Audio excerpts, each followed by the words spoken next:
Bonjour à tous, Beshem Hachem Narseven Hatzliar. Cette semaine, Parashat Shoftim, ce cours est dédié à la fois Shema de tous les malades d'Israël et plus particulièrement Moshe Ben Sassi, et Leilou Nishmat, David Gabriel Ben Sulam Bassal, Ben Shabbat Sotan, Bachor Daya Bat Shoshana Ore, Israq Ben Mesauda, Chel Batiza, Esther Bat Marazal, Shema Shlomo Ben Yonachana, Ila Shlomo Ben Aziza, Eliaou Ben Yehudit, Eliaou Amselem, Rachel Bat Zora, Sulika Bat Esther, Yamna Batito, Esther Bat Miriam et Richard Yitzhak Ben Israël Vezava Shedboun Bezrat Hashem, que leur âme soit accueillie au Gan Eden et qu'elle puisse intercéder auprès d'Hachem pour nous amener très rapidement Mashiach Tzidkenu Amen, la délivrance finale.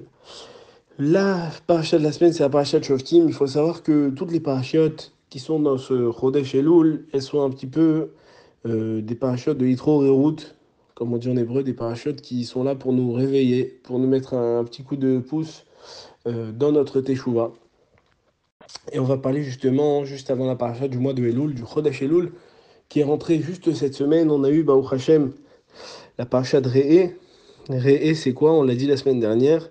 La paracha de Re'e, elle vient annoncer le mois d'Elul. Re'e, c'est quoi? Re'e, Elul, Higia. Regarde, le mois d'Elul, il arrive, il approche. Le mois des Slichot, le mois du pardon. Comme on l'a expliqué précédemment, le mois de Elul, c'est la période où Moshe Rabbeinu, à la Shalom, il est monté le premier Elul dans le ciel et il est redescendu le 10 Tishri. Donc on a 40 jours à partir de maintenant pour faire Teshuvah. Le mois de Elul, Hamelech Bassadeh, le roi est dans les champs, Akadosh Baruch Hu, il est près de nous, il vient à notre rencontre. Si le roi d'habitude est dans son royaume, enfermé avec ses soldats et ne voit que ses jardins royaux, etc., il vient au contact du peuple pendant le mois des Louls, il vient aider ceux qui ont besoin d'aide, ceux qui veulent attraper sa main. D'accord? Donc le roi se balade dans les champs en tendant la main et il y a juste à attraper la main du roi pour lui dire quels sont nos problèmes, comment on peut se rapprocher un peu plus de lui. Donc c'est vraiment intéressant le mois de Elul qui précède justement le mois de Tishri. Alors on l'a dit plusieurs fois, mais la fête de Tishri, c'est ce qui va déterminer toute une année. Ça veut dire qu'avec les fêtes de Rosh Hashanah, Kippour, Sukkot, Hoshana Rabbah, Simchat Torah, etc., il faut savoir que le mois de Tishri, le mois de fête de Tishri, à lui tout seul, il va déterminer votre année. Que ce soit sur la Parnassa, que ce soit si vous devez avoir des enfants, que ce soit si Hachem il va vous absoudre ou il va vous enlever un mauvais jugement. Tout ça, c'est à Rosh Hashanah. Pourquoi? Parce qu'on dit que Hachem, il a les yeux sur le peuple d'Israël et sur Eretz Israël. Mereshit Hashana, Avead Acharit Hashana. Alors c'est intéressant parce que dans ce passou, quand il écrit dans la Torah, Mereshit, ça aurait dû être écrit avec un Aleph, comme le mot Rosh, Resh, Aleph, Shin, comme la tête, Rosh, comme la tête de l'année, Rosh Hashanah. Ok. Mais là, Reshit, bizarrement, il est écrit Resh, Shin, Yud, Tav. Alors les Chachamim disent comme ça. Ils disent, ne dis pas que Akadosh Baruch Hu, il a les yeux, il a la tête sur Israël depuis le début de l'année jusqu'à la fin de l'année. Atikre, qu'est-ce qu'ils disent? Ne dis pas Mereshit et là Mitishri.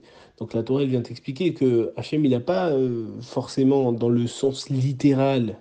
Ça veut dire ça. Hachem il a les yeux sur le peuple d'Israël du début à la fin de l'année. Mais en fait les lettres c'est Tishri. C'est à partir du mois de Tishri que tout est décrété. Donc il faut savoir que nous allons rentrer dans une période qui nous prépare au fait de Tishri. Mais pour connaître la grandeur de Rosh Hashanah et connaître pas ce stress, mais arriver avec une conscience réelle de Rosh Hashanah, de ce jour du jugement, il faut absolument travailler au préalable. Et nous avons le mois de Elul pour nous préparer à ces grands jours de fête qui arrivent. Donc en fait, c'est comme si je vous dis, il y a un employeur, d'accord? Il est en train de faire le bilan sur ses employés. Et il y en a un qui était dans la boîte et il n'a pas fait une... C'était un commercial, il n'a pas fait une grande année. Et là arrive le mois des Louls, et ce commercial, il sait que c'est bientôt la période des bilans. Qu'est-ce qu'il va faire? Il va travailler de toutes ses forces. Et à la fin du mois des Louls, hein, avant que la nouvelle année commence, le patron, il va faire les comptes et il va dire bah, finalement, cet employé, il n'a pas forcément bien travaillé toute l'année, mais le dernier mois, il m'a fait le chiffre de toute l'année. C'est un petit peu le mois de Elul. Toute l'année, on fait des bêtises. Toute l'année, on a la tête à droite à gauche. Le mois de Elul, Akadosh Baruch Hu, il nous donne la possibilité de se rapprocher de lui. Il nous donne la possibilité de se réveiller. C'est pour ça qu'on a les slichot. Les slichot, c'est une partie du mois d'Elul qui est propre au mois d'Elul. Se lever très tôt le matin ou les faire très tard le soir, juste après Chatzot, à 1h30 du matin. Donc c'est assez difficile. Mais pourquoi on fait tout ça? Pour réveiller la miséricorde divine, pour réveiller la Teshuvah. Elul, c'est les Rachetevot, donc les premières lettres de Anil et Dodili. Anil et Dodi, Vedodili. Je suis à mon bien-aimé à moi. Donc ça montre qu'Akadosh Baruch Hu, il a un amour supplémentaire pour le peuple juif pendant cette période et il peut lui accorder son pardon. Deuxième chose, c'est quoi? C'est Ina Leveyado Vesamtilecha. C'est cette phrase qui nous explique qu'Akadosh Baruch Hu, il nous tend la main. Et vous avez également Ashira l'Adonai, Vayomru les morts. Ils ont chanté pour Hachem, c'est ce qui est écrit dans la Shira. Donc c'est un moment où quoi, on se réjouit de pouvoir se rapprocher avec Hachem. Ce qui va être exceptionnel, c'est que le mois des Loul, on dit Anil et Dodi, Vedodili. C'est Shlomo Ameler qui a écrit cette phrase. Dans quoi? Dans le Shira Shirim. Le Shira Shirim, très simplement, qu'est-ce que c'est? C'est tout un texte que nous lisons en général pour les Sfaradim avant Shabbat, avant les Khuniranena, donc c'est en introduction à Shabbat, et c'est un texte qui est une allusion à l'amour d'Hachem et de sa femme, qui est la Knesset Israël, qui est l'Assemblée d'Israël, le peuple juif. Et qu'est-ce qui est écrit là-bas? Ani Edodi Vedodili, Harore, Shoshanim. Je suis à mon bien-aimé, et mon bien-aimé est à moi. Et lui, il se promène, Bashoshanim, parmi les roses. Je l'ai dit cette semaine, Rabbi Moshe Cordovero, le Ramak, qui était le maître du Harizal, il a écrit un livre qu'il est conseillé d'étudier pendant le mois d'Elul. Ça apporte des délivrances exceptionnelles, qui s'appelle le Tomer Dévorant. Ce livre-là, il va nous parler des 13 midot, des 13 attributs de miséricorde de Hakadosh Baruch Hu, d'accord? Et en fait, pourquoi on parle ici de roses? Que Hachem, Aroé Bashoshanim, que Hachem, on dit qu'il se balade parmi les roses. Alors il y a un enseignement exceptionnel de la part de nos Chachamim, c'est quoi? C'est qu'une rose, par définition, ils disent comme ça les Chachamim, c'est une fleur qui a des épines, qui représente en soi la beauté, mais elle représente aussi la rigueur. La rose, c'est extrêmement beau, c'est raffiné, c'est doux, mais la tige, elle est remplie de ronces. On peut se piquer, on peut se faire mal. Et en fait, au-dessus de la tige, on a la fleur qui sent bon. Et c'est quoi la fleur? La fleur, ils disent les chachamim, elle a 13 pétales. Ça veut dire quoi? Ça veut dire que Akadosh Baruch Hu, il se balade parmi les fleurs, il se balade parmi les 13 attributs de miséricorde pendant le mois d'Elul. C'est un mois où il faut donner le maximum pour se rattraper de toutes nos bêtises. Et pourquoi c'est exceptionnel? Parce que Baba Salih, il explique. Dans son livre Avat Israël, il a fait un drouche le tchouva. Et il dit que finalement, ceux qui font Teshuvah, ils sont comparables à la rose. Pourquoi la rose? Il dit parce qu'au début, oui, leur vie, elle est parsemée de ronces, de avérotes, d'erreurs. Mais après, quand ils sont lavés de tout soupçon et de toute faute, alors ils ont une couleur éclatante et surtout une odeur agréable pour Hachem, à l'image de la rose, qui est connue pour son odeur singulière. Et d'ailleurs, Baba Saleh, il va dire une chose extraordinaire. Il dit quoi? Il dit que Shoshanim, les roses en Gematria, donc si on prend la valeur numérique et on rajoute les lettres de Shoshanim, donc il y a 6 lettres, plus le kollel pour le mot lui-même, ça fait la même valeur numérique que Teshuvah. Donc finalement, cette fleur-là, elle fait référence à la Teshuvah. Et nous, la Knesset Israël, qu'on est comparé à la femme de Hakadosh Baruch Hu, alors on peut recevoir des fleurs ou offrir des fleurs. Si on offre des fleurs à Hachem, à notre mari, si on peut dire comme ça veut dire que nous, on veut faire Teshuvah envers lui. Mais lui, s'il accepte nos roses, ou il nous donne des roses, ça veut dire qu'il a accepté, ou il nous donne la possibilité de faire Teshuvah. Pour le mois d'Elul, on aura énormément de choses à rajouter. Mais on va laisser un petit peu pour chaque semaine donner un petit rizouk. On a fait une belle introduction et on va passer maintenant sur la parashat Shoftim. La parashat Shoftim, comme vous le savez, dans le Sefer Devarim, dans le dernier livre de la Torah, Moshe Rabbeinu, il fait une répétition de ce qui a déjà été dit comme mitzvot. Et donc, dans cette parasha, on va parler de Shoftim Veshotrim, donc du fait qu'on doit mettre des juges, d'accord, et des commissaires, on doit avoir une justice pour pouvoir traiter n'importe quel cas, pour pouvoir juger équitablement, pour avoir vraiment de l'honnêteté dans la société, d'accord. Le juge, par définition, il a besoin de cette conscience divine en permanence, et si Akadosh Baruch Hu, il a demandé d'établir des tribunaux, de mettre des juges et des policiers, des commissaires, etc., c'est pour faire appliquer sa loi dans le monde, d'accord? Que le monde soit régi par la moralité de la Torah, surtout en Israël, vu que ces lois-là peuvent s'appliquer en Israël avec les Bedin, etc. Et donc en fait, il y a écrit comme ça, Shoshim Veshoterim, Titen Lecha Bechol, Sha'arecha Asher Hashem Elokecha Noten Lecha Le Shivter. Nomme pour toi des juges, des commissaires pour tes tribus dans tous tes lieux de résidence que l'Éternel ton Dieu te donne. Qu'est-ce qu'on dit comme ça? On dit nomme sur toi des juges qui te donnent conscience de l'Éternel ton Dieu et qui imprégneront en toi l'existence de Dieu. Akadosh Baruch Hu, il nous a mis dans un monde où finalement nous devons travailler, nous sommes autonomes. Le monde, on pourrait croire, quelqu'un qui n'est pas religieux, pourrait facilement croire et vivre avec l'idée que finalement, si le monde y tourne, c'est parce qu'il y a une nature, il n'y a pas un Dieu derrière. Si je reçois une bonne paye à la fin du mois, c'est que j'ai beaucoup travaillé. Si je suis en bonne santé, c'est parce que je fais du sport. Ça veut dire qu'on peut accuser le coup sur tout. On peut croire que Dieu, il n'est pas là. Et en fait, Dieu, ce qu'il veut, c'est qu'on l'associe à la création. D'accord? Et donc, il nous demande, comme on l'a dit précédemment, de mettre des juges, des policiers, etc., pour faire régner une justice divine dans le monde. Shoftim veshotrin titen echa bechol sha'arecha. Il y a écrit que ces juges et ces commissaires, ces policiers, tu devrais les mettre bechol sha'arecha devant toutes tes portes. C'est quoi les portes? Alors, c'est qui les policiers des portes? C'est les mezuzot. D'accord? Donc, c'est intéressant parce que on pourrait dire aussi que Kadosh Baruch Hu nous donne le commandement de mettre des gardes devant nos maisons, qui sont les mezuzot. Les mezuzot sont les caméras de la maison, sont les protectrices de la maison. Et justement, le Chodesh Elul, c'est le mois, disait le Rabbi, où il faut inspecter ces téphilines et ces mezuzot. Donc n'hésitez pas pendant ce mois, profitez-en pour faire vérifier vos caméras. D'accord, que ce soit frontal sur la tête, donc les téphilines, ou encore vos mezuzot qui sont sur vos linteaux. D'accord, faites-les vérifier, c'est une bonne chose pendant le mois d'Elul. Nous avons également des gardiens, des juges, des commissaires devant nos portes. Alors il faut savoir que nous avons plusieurs sens et nous avons plusieurs orifices, d'accord, dans le visage. Et nous avons aussi des gardiens, du coup. Ça veut dire que pour les yeux, nous avons les paupières. Les paupières vont nous protéger de voir des mauvaises choses, par exemple. Pour la bouche, nous avons les lèvres, d'accord, et les dents qui protègent le palais de dire du lachonara. Nous avons également les doigts, d'accord, ou le lobe qui peuvent servir à boucher nos oreilles pour que des choses impures ne rentrent. Donc voilà, il faut faire attention à notre quotidien. C'est pas le tout de parler de juges, de policiers. On n'est pas forcément exposé à toutes ces situations-là, mais dans un cas concret, c'est ce qu'on doit regarder. La paracha, elle poursuit, elle dit Tzedek, Tzedek, Tirdof.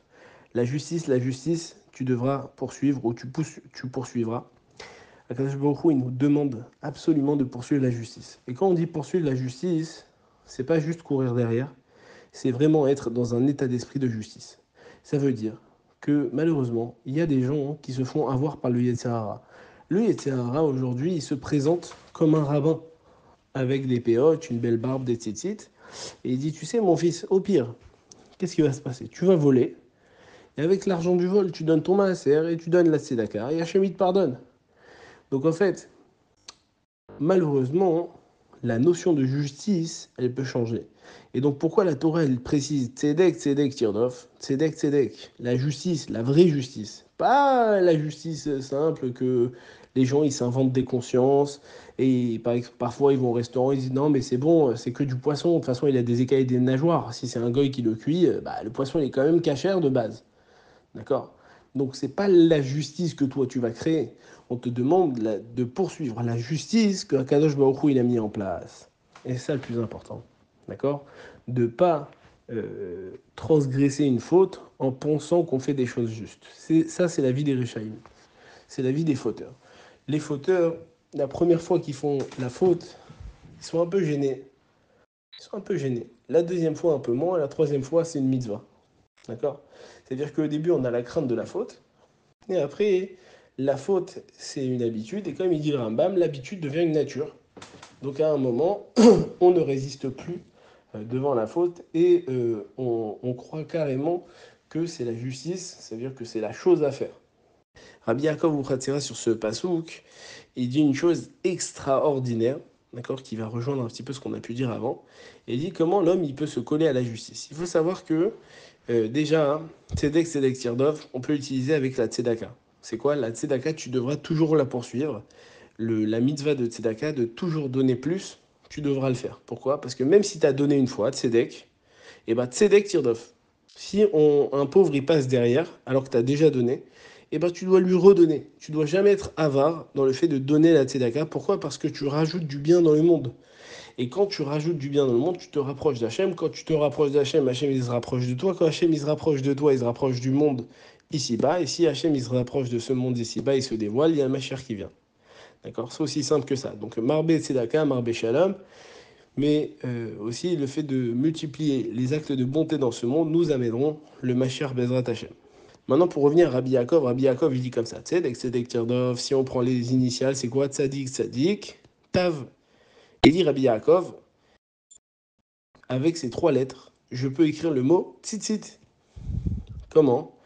Ben, en fait, nous avons des voyelles. En hébreu, on a la voyelle Chirik. D'habitude, le Tzitzit, ça s'écrit avec deux Yud. Donc Tzadik Yud, Tav. Mais là, on peut l'écrire juste Tzadik avec un Chirik, avec le point en bas. Tzadik, point en bas, et Tav, Tzitzit. Il dit, qu'est-ce que ça vient t'apprendre? Ça vient t'apprendre que si tu fais attention à la mitzvah du tzitzit, alors tu vas forcément poursuivre la voie d'Hachem, vu que les tzitzit, à quoi ils servent? Ils servent à nous rappeler la conscience d'Hachem, les 613 mitzvot qui nous entourent, aux quatre coins du monde, donc comme les quatre coins du tzitzit, quatre points cardinaux. Et il dit, rajoute Rabbi Yaakov, et si tu veux être sûr, il y a un combo. C'est-à-dire que quand on prend la gematria des premières lettres, donc tzadik, tzadik et tav, on arrive à la même gematria que Tefilin. Donc, donc en fait, la mitzvah du talit et la mitzvah du tefilin, elle nous donne la conscience d'Hachem au quotidien, les tzitzit sur notre corps, d'accord?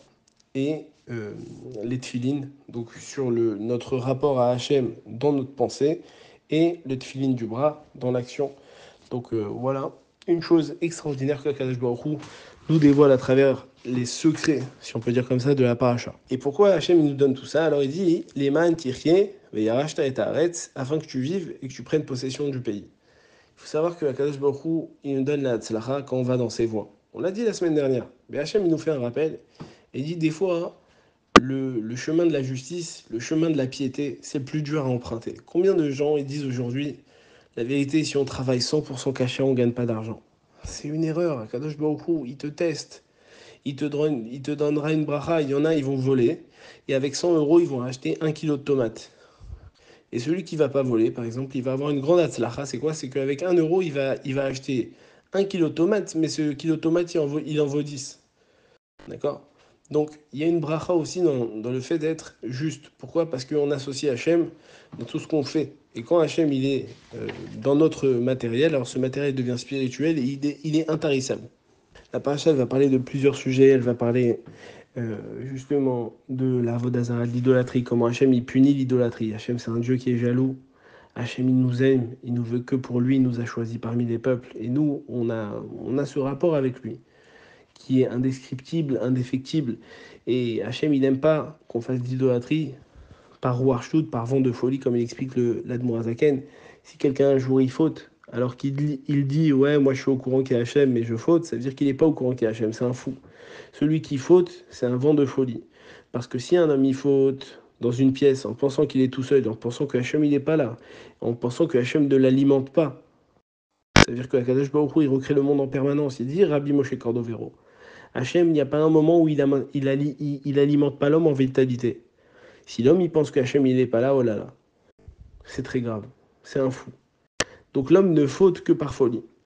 En revanche, voilà, cette paracha, elle va développer sur ce sujet, elle va développer sur les Névim, elle va développer sur les rois d'Israël. Et c'est très intéressant parce qu'il y a écrit si tu nommes un roi parmi tes frères. Et sur ça, il y a une explication d'un Rav, j'ai oublié son nom, qui est extraordinaire. Il a dit le roi d'Israël, Israël a besoin d'un roi, que le roi il va être choisi par Hachem. On a eu des rois, David Améler, Shaoul, Shlomo, tous ces rois-là ont été choisis par Hachem. Mais la force, elle est qu'ils ont été choisis et écrits parmi tes frères. Et alors, qu'est-ce que ça fait si c'est tes frères? Ça veut dire que finalement, tu acceptes que le roi d'Israël, ça soit un de tes frères. Ça veut dire que tu n'as pas mal au cœur que ton frère il te dirige, que ton frère il te domine, que Akadosh Baruch Hu lui ait donné une place spéciale. Et qu'est-ce qu'on retient de là? On retient que quand il y a de la hardoute, il y a de l'unité, où on a pas mal au cœur que un de nos frères, il ait une réussite sociale, que ça soit que ça devienne un roi, un dirigeant, etc. Alors là, Akadosh Baruch Hu, il voit notre vraie réussite dans l'unité, il nous enverra le roi Mashiach, Melech HaMashiach, Bezrat Hashem. Je vais finir avec un petit point. Dans la paracha, on introduit un petit peu Kitetse la Milchama, à quand tu iras en guerre contre ton ennemi. Alors, il y a des cas qui étaient assez particuliers. Il y avait les chefs d'armée qui passaient dans les rangs et qui disaient que celui qui vient diriger, d'inaugurer une maison, il sorte du rang, il n'aille pas à la guerre. Que celui qui vient se marier, il va pas à la guerre, etc. Tout ça parce qu'il y avait des craintes que l'homme il pouvait avoir dans sa tête et il pouvait pas être 100% prêt au combat. Et après, il y a un cas qui est très spécial, c'est qu'on dit aux soldats de ne pas avoir peur parce que Akadosh Baruch Hu les accompagne dans la guerre. Et après, on dit que celui qui a peur dans son cœur, qu'il sorte du rang, qu'il n'aille pas à la guerre. Alors c'est très intéressant parce que finalement, il y a un côté logique. Déjà, on n'a pas envie qu'il y ait un peureux au milieu du groupe. Pourquoi? Parce que celui qui a peur, il peut refiler sa peur à tout le monde. Celui qui manque de Emouna, malheureusement, c'est contagieux. Il peut influencer les choses, les autres gens, à perdre dans leur Emouna. Mais la deuxième chose, c'est Rabbi Nachman qui en parle. Et ça défile un peu la chronique. Rabbi Nachman, qui est connu pour trouver les points positifs chez chaque juif, il dit si un juif, il est soldat, et dans notre paracha, il est écrit il a peur dans son cœur, il veut pas aller à la guerre, qu'il n'aille pas à la guerre. Il a dit aujourd'hui, Rabbi Nachman, on ne parle pas forcément de guerre physique contre les ennemis, on parle de guerre contre le Yetzer Hara. Si un juif il a peur d'aller en guerre contre son Yetzer Hara, Rabbi Nachman il dit qu'il n'aille pas à la guerre. Et là, c'est bizarre. Rabbi Nachman, tu nous as toujours habitués à des choses exceptionnelles, à des chidushim exceptionnels. Pourquoi tu lui donnes pas de la force à ce juif-là? Alors Rabbi Nachman, il répond un peu, pas sévèrement, mais avec beaucoup de force. Et il dit comme ça, il dit si un juif, il a peur d'aller en guerre contre son Yetzer Hara, c'est que le problème, il est plus profond. Si tu bats ton Yetzer Hara, qu'est-ce qui va se passer? Eh ben, tu vas te rapprocher d'Hachem. Si tu as peur d'aller au combat pour te rapprocher d'Hachem, c'est que tu n'es pas prêt à aller au combat, tu ne sais pas ce que tu as gagné. La plus grande bracha que le juif peut avoir dans sa vie, c'est de se rapprocher d'Hachem. D'accord? Et c'est ce qui nous explique Rabbi Nachman. Même s'il dit En Shum Yush Ba'olam Klal, il nous demande aussi, à nous, juifs, de se lever et d'être comme des lions, de se battre contre notre Yetzirah qui nous attaque au quotidien pour se rapprocher d'Hachem. Et il y a écrit dans la paracha, celui qui a foi en Hachem, Hachem il combat pour lui, il fait le travail pour lui. Donc Bezrat Hachem, qu'on puisse accéder à cette teshuva du mois d'Elul très rapidement et en bonne santé. Cette semaine, samedi soir, c'est la Iloula de Rabbi Moshe Aaron Pinto. Rabbi Moshe Aaron Pinto, c'est le père de Rabbi David Pinto Shlita, que Dieu lui donne une bonne santé, une longue vie. Et Rabbi Moshe Aaron Pinto, il est resté 40 ans dans sa maison, d'accord, par rapport à un décret que son père lui a dit. Et il est resté 40 ans chez lui. Incompréhensible. Il a fait de grands miracles pendant sa vie. Et on raconte que quand il est sorti de chez lui, 40 ans plus tard, il a demandé à quelqu'un de l'emmener aux eaux. Incompréhensible, un tzaddik, il sort de chez lui, la première chose qu'il fait, il demande à aller aux eaux. Et il demande à ce qu'on l'amène devant les lions. Et on raconte qu'il s'est mis devant les lions et les lions se sont accroupis, prosternés devant lui et écoutaient ses livrets Torah. C'était un ange, un malach, ça dépassait l'entendement ce que Moshe Rabbeinu, Rabbeinu Moshe, Aaron Pinto, il nous a donné dans nos vies. Moshe, parce que c'était un dirigeant, et Aaron, c'est parce qu'il aimait chaque juif. Donc voilà, on voit que la famille Pinto, elle est très attachée à ce mois d'Elul, à ce mois de Slichot, de repentance. On a Rabbi Moshe, Aaron Pinto en ce début de mois d'Elul, et on aura le 26 Elul, la Iloula de Rabbi Chaim Pinto à Gadol, à Essaouira Bezrat Hashem, que leur mérite nous protège et que nous puissions avoir la Géoula Shema très rapidement. Amen. Shabbat Shalom à tous.